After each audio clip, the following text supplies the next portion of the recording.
The following podcast is sponsored by Structure Tech. I realize that I'm the worst offender. Like the intention of this was to talk about process, why we do things in the order we do them in. And I got on tons of tangents on what we do. We're talking about why we do things in the order we do them in. Welcome, everyone. You're listening to Structure Talk, a Structure Tech presentation. My name is Bill Ulrich, alongside Tessa Murray and Reuben Saltzman. As always, your three-legged stool coming to you from the Northland, talking all things houses, home inspections, and anything else we're thinking about on a given day. We're getting back to the process of inspecting a house, and we've spent 2 sessions already on this. We set it up in session 1, basically what we're doing and kind of the overview. Session 2, we spent the entire time talking about the exterior with a couple other caveats. And today we're going to go inside the house and we're going to kind of walk you through our interior process. And, you know, we did a little bit of prep work before hitting record on this podcast. I realized that I'm the worst offender. Like the intention of this was to talk about process, why we do things in the order we do them in. And I got on tons of tangents on what we do and the specifics of that. So I apologize. I'll try to stay on topic. I'll try to stay focused. We're talking about why we do things in the order we do them in. That's it. Can you really ever separate the what, the how, and the why? It just feels like they're married. I guarantee we're going to get into some more what today. Yeah. I'm going to put both of you on the spot right now. So Tessa, I'm going to start with you. So Reuben, you'll have an extra second here to think. What specifically are you looking for when you walk inside a house? Like, give me the 5 low-hanging fruit types of things.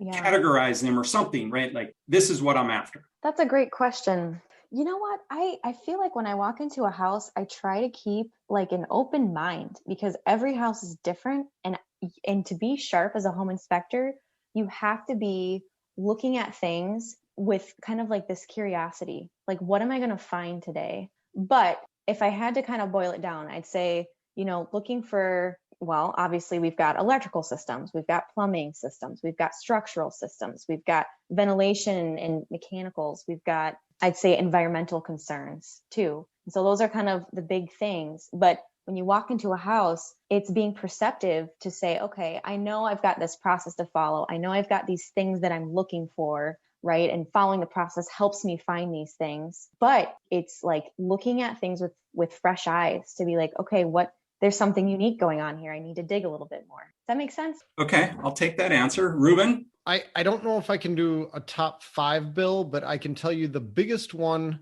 that is more of something that I feel when I walk into a house is indoor air quality problems. Now, we do not do indoor air quality, IAQ. We don't do IAQ inspections. When you got bad air, when you got a bad environment inside the house, it can lead to so many other problems that get documented in our reports. And so often I can walk into a home and I just feel that something's wrong. It might be you have a gas leak and you get an odor of natural gas. It might be improper venting of a water heater and you just get that little whiff of an odor of backdrafting flue gases. It might be you have a plumbing fixture that's not working right and you got sewer gas coming into your house. So all these are odors. It might be that the humidity is way too high. It's like you walk into a house and you can just feel the change in humidity and you go, what the heck is going on here? And that can lead to destroyed windows,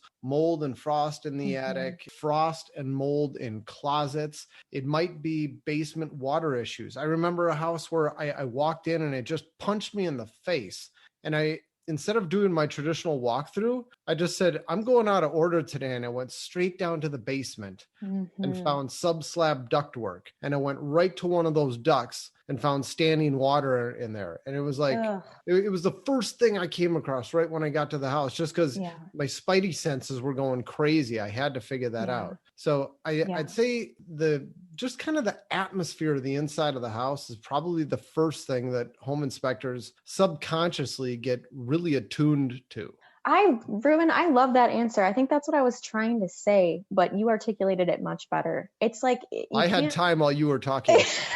I was thinking. You have to be, I think the bottom line is like, you have to be adaptable. We have this flow process at Structure Tech that we follow, and it's step by step through the house, but it really is, you walk in and you have to go with kind of your gut on what you're perceiving or where your spidey sense takes you, like Reuben likes to say.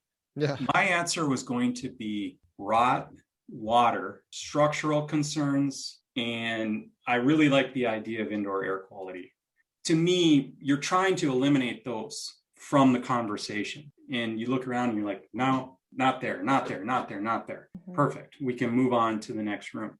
Now, Tessa, let's talk about the actual process a little bit without getting too far into the weeds, because you have all these systems inside a house, and all those systems, they exist inside a room. So basically got 5 sets of eyeballs moving around the room at any given time. But tell me what you do first. I know you go to the top, but when you enter a room, how do you check off all of the necessary boxes before you leave and give it the thumbs up, thumbs sideways, or the thumbs down? Well, I think this is where it's really important to have like a flow process that you follow and you stick to, because if you start jumping around, it's really easy to get distracted and miss things. So we start, as we've mentioned, at the top of the house and we work our way down. And we also have a policy where you want to either start kind of on the left wall and work your way clockwise, or start on the right and work your way counterclockwise. And it's just being systematic about how you go through each level of the house and really each room in the house too. Yeah. So I'd say, just a quick overview. We'll start up on the top floor. And usually if there's like a big jacuzzi tub somewhere up there, that's a good place to start to get that thing going, because it takes a while to fill. And at that time, start turning on the water in that bathroom, the owner's bathroom, if they have a shower and stuff too, and get that going. And then it's getting back on track and working your way from left to right, counterclockwise or clockwise through the rest of the upstairs, testing everything. Now, Tessa, this is all on process. Let me jump in. Yeah. You're filling that jacuzzi tub. You start filling it. You're done with the bathroom. Do you leave the bathroom to inspect the master bedroom? Oh, wait, we're not supposed to say master anymore, are we? Oh, yeah, it's owners. Yep. The owner's suite. Yeah. Owner's suite. Yeah. I remember. Yeah. Okay.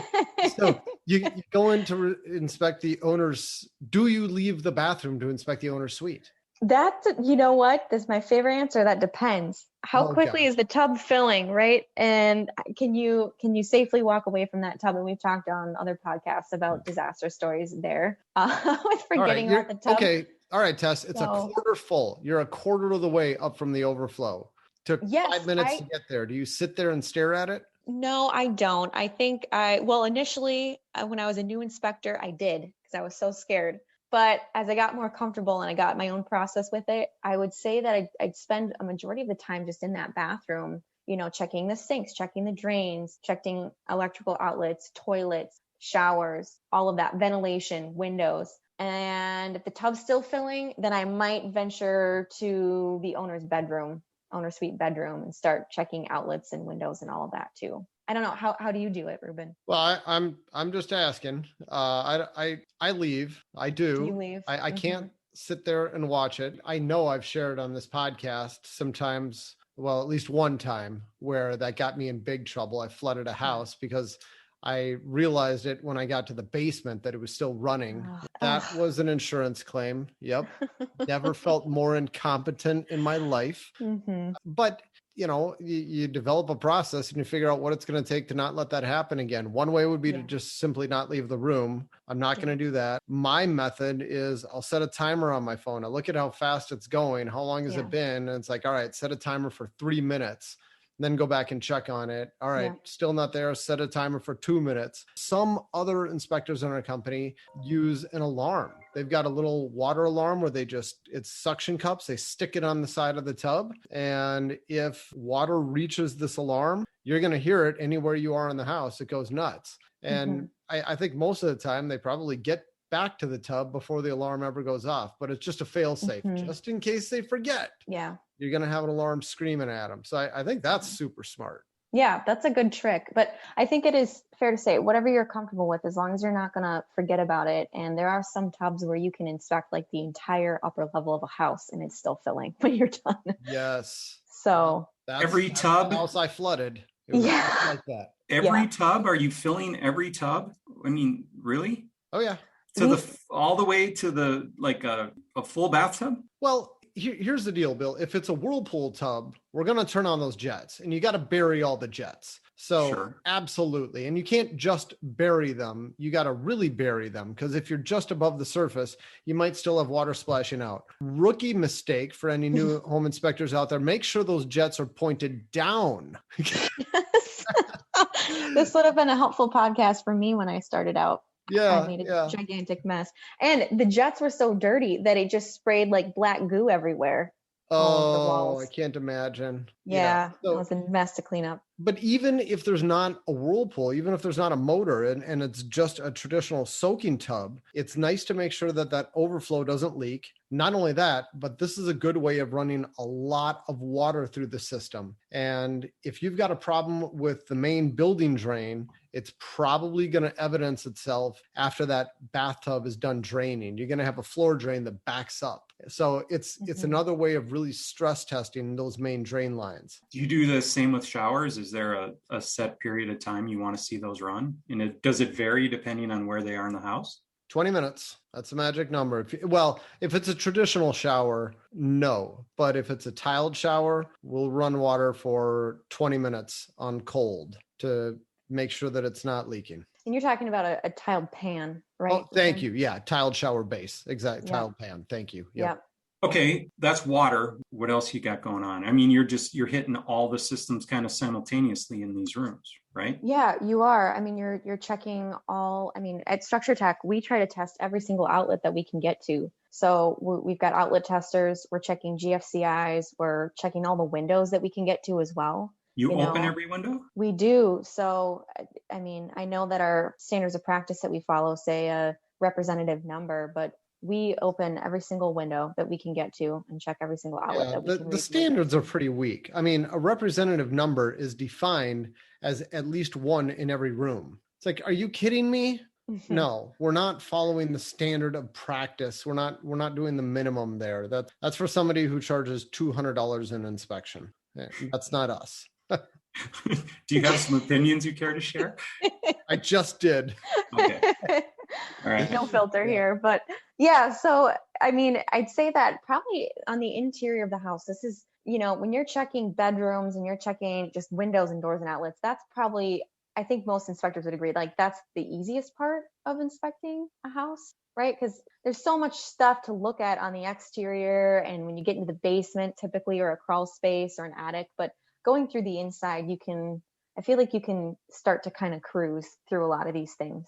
Are you kind of hopping on the floor to make sure it's solid, or looking at walls to make sure there's no obvious patches or something? Definitely. Yeah. Checking cracks, noting cracks, and seeing if there's any other structural issues potentially going on too. Stains, if you've got stains on the ceiling, making note of that, documenting it, and also trying to figure out what caused it too.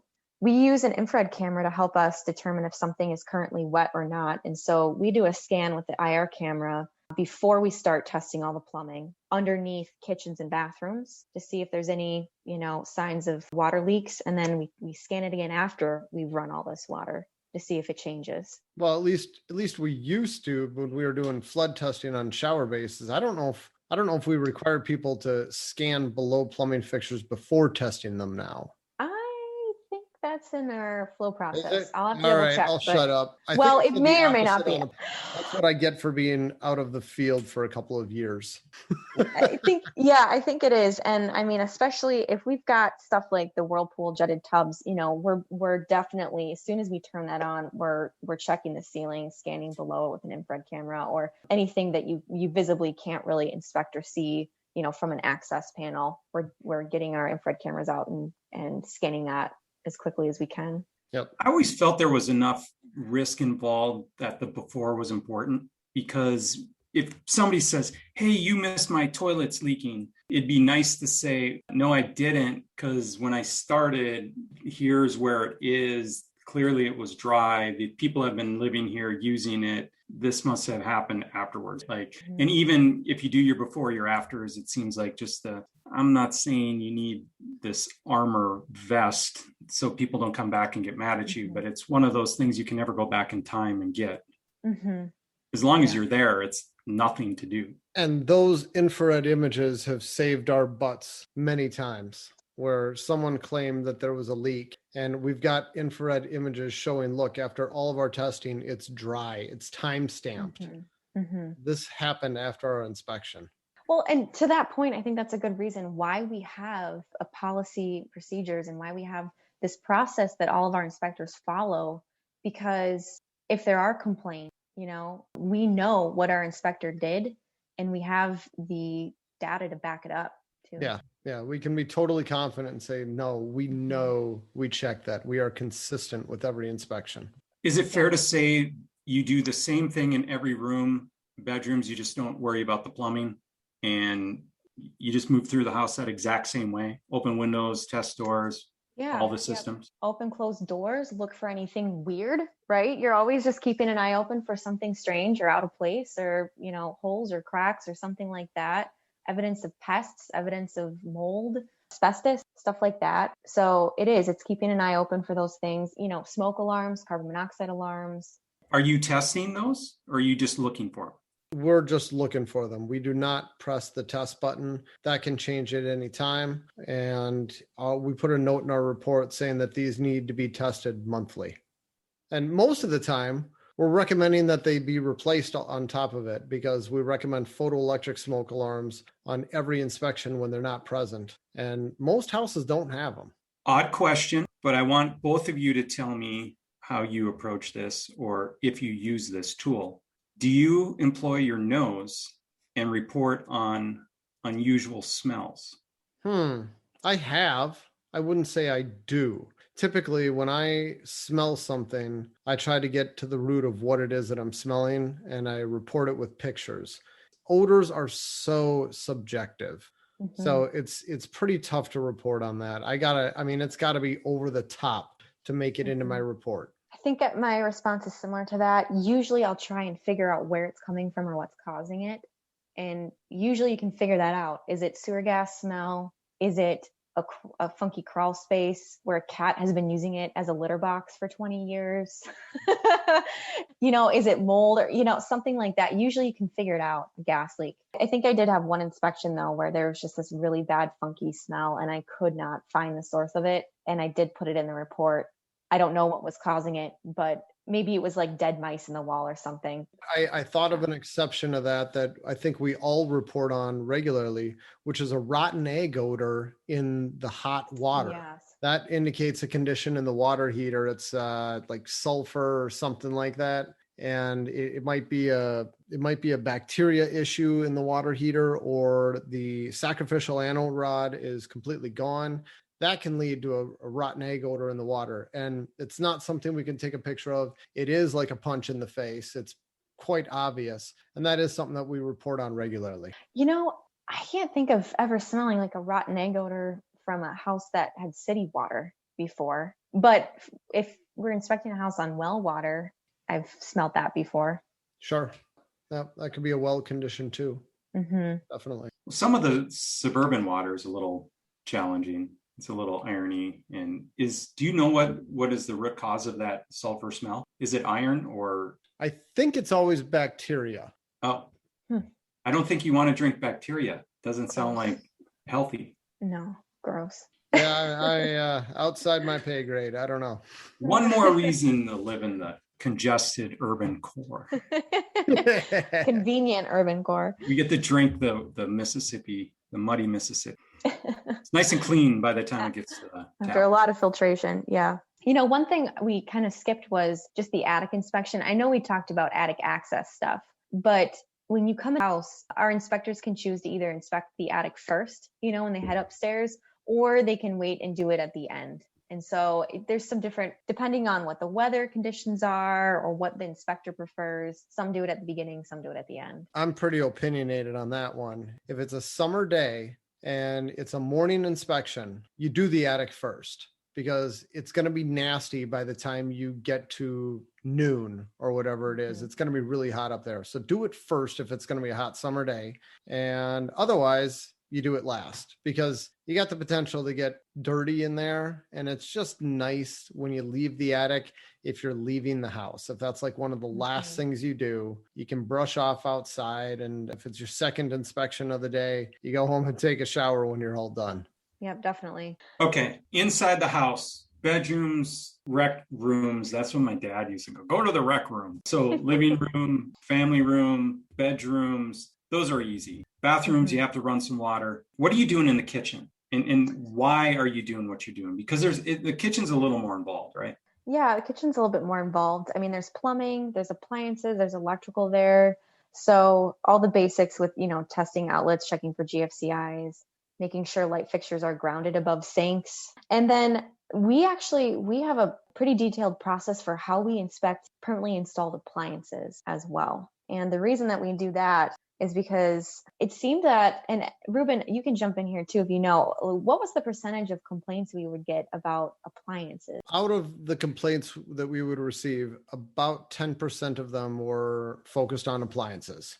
Okay. Yep. Yeah. This isn't working. You inspected it. You didn't say anything. I just moved in and it's not working right. Or I've been here for 2 months and now it's leaking and you should have caught it during your inspection. Yeah. A disproportionate number were about appliances.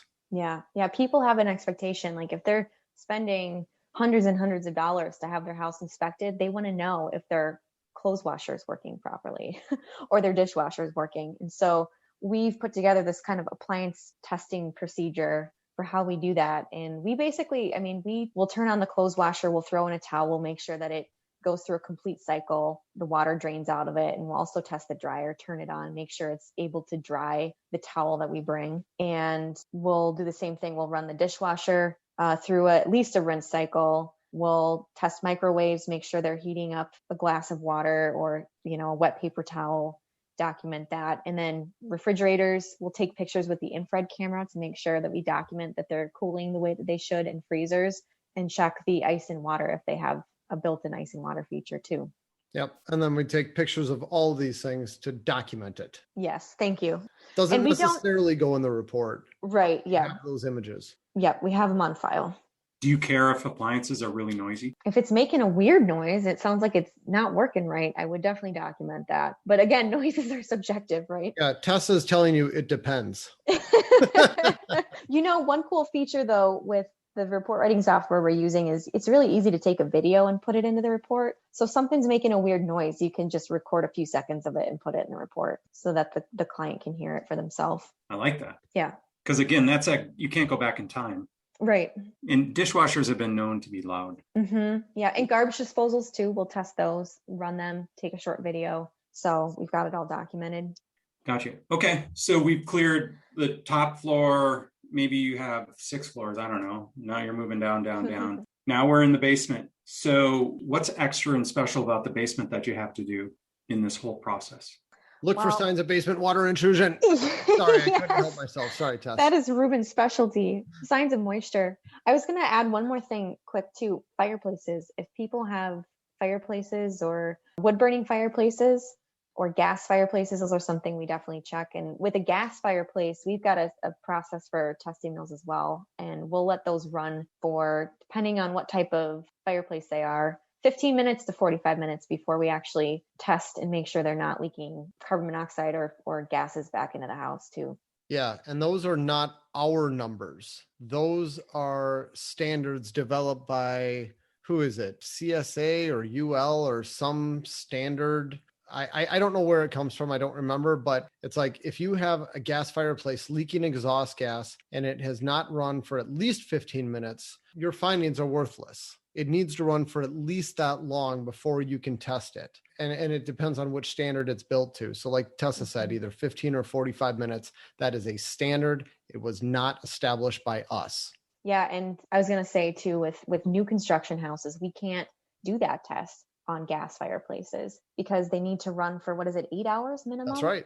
Yep. Before we can do that test to burn off all the chemicals, I think, or what's the reason behind that? I've never gotten a clear answer. Okay. I don't know why. We don't know why. We just know we can't get an accurate test if we turn it on and it hasn't run for at least 8 hours. Yep. So the new construction, all we do is verify that it works, and that's it. Yeah. It likely has a warranty if it's not working, right? I should hope so.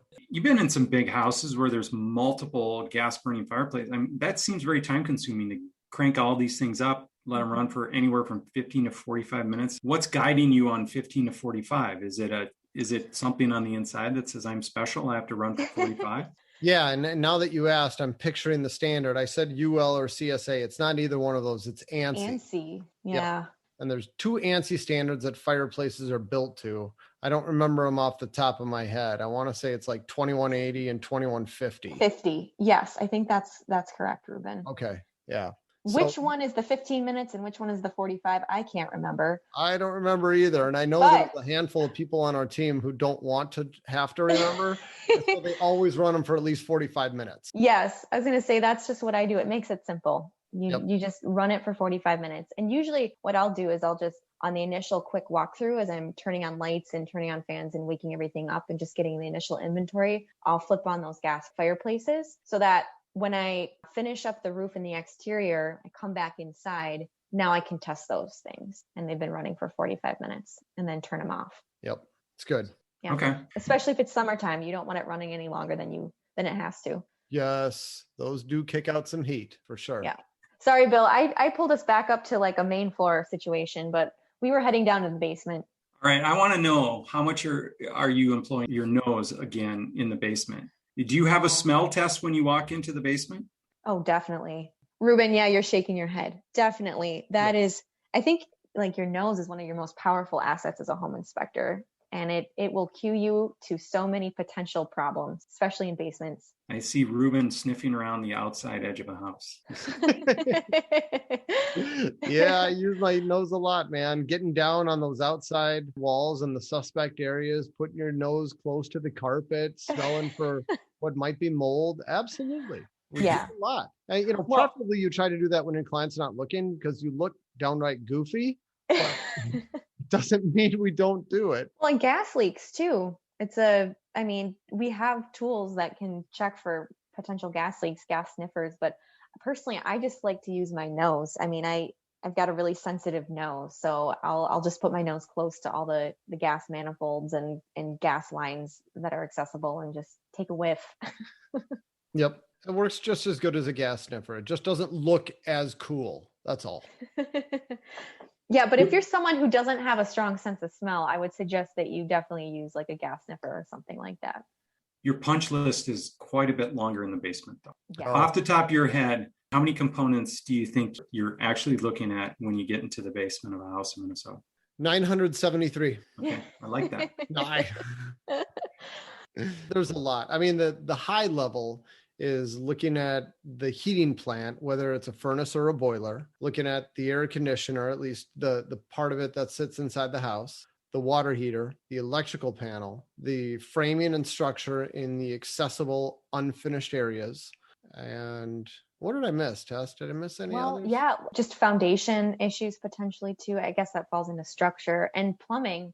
Any plumbing that's visible, any gas lines that are visible, and signs of moisture or environmental problems too. I don't want to get too far into the weeds, but like floor drains and making sure you're not having any signs of water backing up and that they've got their clean out plugs installed. And it's a little bit of everything: plumbing, electrical, structure, environmental, HVAC. Yeah. And once you're down to those nitty gritty details, I can't really think of any reason why you would inspect one before the next one. I can't really think of why the process for those would change all that dramatically, which of course is the focus of this show is process. With the exception of the electrical panel, I guess one thing, I don't remember if we touched on this in a previous podcast or not, but what we're doing at the beginning of the house, like Tessa explained, waking the house up, is we're turning on all the fans, all the lights. We're running a big load on the electrical panel. We're turning everything on.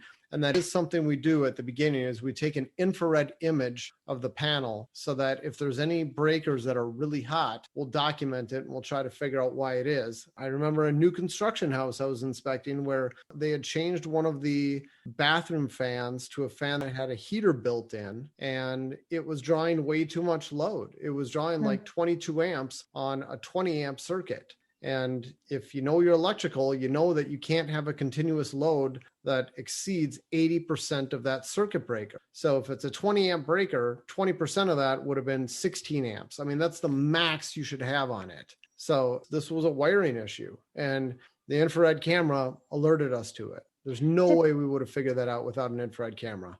The breaker didn't trip? No, it didn't. I mean, when you're only 2 amps over the 20 amp threshold, it's gotta be that way for a long time before that breaker trips. You know, I had a similar situation with a dryer, I think, electrical clothes dryer, that the wires were overheating and were melted. But I wanted to ask you, can you do that scan of the main panel with the actual panel cover still on it? Or do you need to take the panel cover off? You can still scan the circuit breakers. And if you got a hot breaker, that's going to indicate an overloaded condition. Now, it's not going to show you hot wires. That will be too much load, but that'll be a hot wire and a hot breaker. But more often, a hot wire is going to indicate a poor connection between the wire and the breaker. Or an undersized wire potentially too, but then the breaker would trip. No, it wouldn't. No, it wouldn't. Sorry, I corrected that myself. Okay, because you two argue about that. What's the why behind that? If you've got an undersized wire going to a breaker, then that breaker is not going to trip.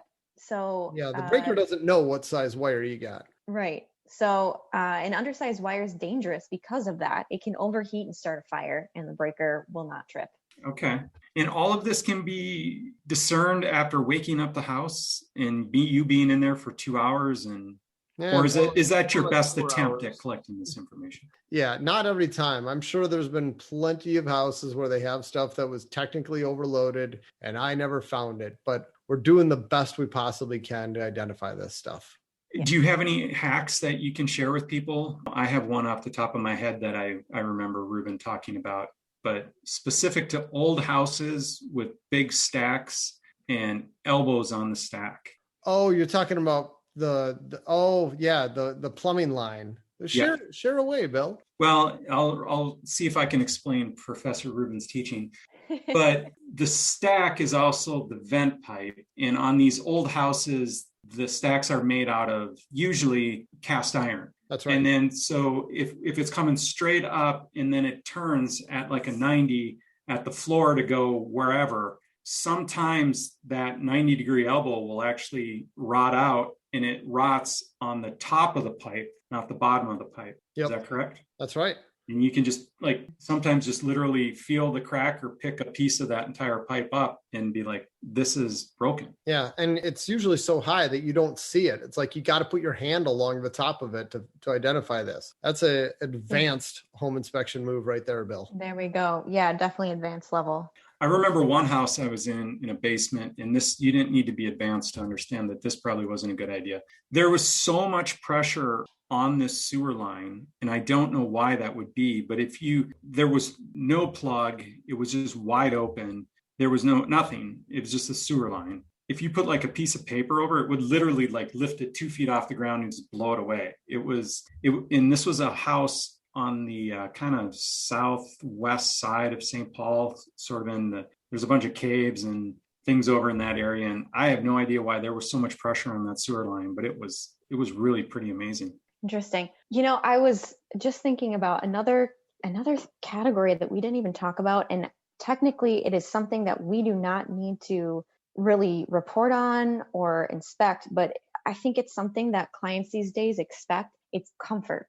And I've had clients in the past that, have complained about certain rooms being much colder in the winter or hotter in the summer. And so one of the things that we're doing as we're going through this house too is just, we test the furnace, we test the AC if the house has that, and make sure each room is getting, adequate. Well, not, I shouldn't say adequate, has some sort of, heating, cooling system for that space as well. And if it doesn't, or I would say if you've got a room that's like a cantilever, right, and there's no conditioned space below it, that's going to cause potential comfort issues, or over a crawl space that's not conditioned, that can cause comfort issues too. And so a lot of times I'll, if I'm seeing a house where I can discern that there's going to be potential variations in temperature, then I'll talk to a client about that too, especially if it's a concern of theirs and they've brought it up. And Tessa, to touch on that, one other process thing that we have is we want all of our inspectors to finish the inspection by sweeping the house with their infrared camera, check every one of the rooms, every heat source or cooling source, and make sure that it's hot, or if you're running the AC, make sure that it's cold. Make sure that you're checking every room with your infrared camera. It's a quick way to do it. And that's the same time that you go around and you shut the lights off. Yes. And possibly scan below plumbing fixtures one more time while you're doing it all. That whole process probably takes 5 to 10 minutes total. And it can identify a lot of problems and eliminate a lot of complaints. Because if you leave a light on, you better believe the seller is going to be furious about the thousands of dollars that you're costing them in electricity for a light bulb being on for an hour. Yeah. Well, and actually one thing too, to add to that is we'll take pictures with our 360 cameras as we go through as well, each room, just to document the house as we leave it. Some people take them at the beginning. Personally, I like to take them at the end. Again, it's more of kind of a protection for us as a home inspector to say, this is how we left the house. Gotcha. And just in case anybody doesn't know, it's a camera that takes a 360-degree image. It's a special camera. You hold it over your head, you click it, and it captures the entire room in one shot. So we've got every surface of every room photographed at every inspection. There it is. That's a wrap. That's a complete Structure Tech home inspection, from the getting out of your vehicle to closing the front door. That's it. That's the technical side. We didn't even get into what we communicate with clients and how that works too, but that can be another episode. That could be 40 episodes. I mean, seriously, you start dissecting all of this, and it takes a while to do it. I mean, the how, the why, the what. There's more here. I'm always amazed when we start talking about these things like process. It just goes on and on and on and on and on. And we, you know what? Congratulations to us. We stayed pretty high level today, didn't we? Yeah, not bad, Reuben. No tangents. It was kind not a lot. We had a couple, little bit, but not much. I think we did pretty good. I left my buzzer downstairs too. I was gonna buzz you when you started talking too long about something specific. Maybe jacuzzi tubs. Yeah. Maybe. All right. So Reuben's writing the test right now. After you get done with the 3 episodes of the process, you can ask him through email to take the test, and he will send you some gold star if you pass. All right. You notice how I just slipped some extra work for you in there, Reuben? I appreciate it, Bill. Thank you. I will be sure to forward those emails to you. Yes. All right. Anyway, thank you everybody for tuning in. It's always fun just to kind of hash this process over. There's a lot that went into it, a lot of pain, but also a lot of learning. So thank you very much. You've been listening to Structure Talk, a Structure Tech presentation. My name is Bill Ulrich. As always, I'm with Tessa Murray and Reuben Saltzman, and we will catch you next time. Thanks for listening. For more information on how we can provide you with the right information about your home before you buy or sell, contact us at structuretech.com.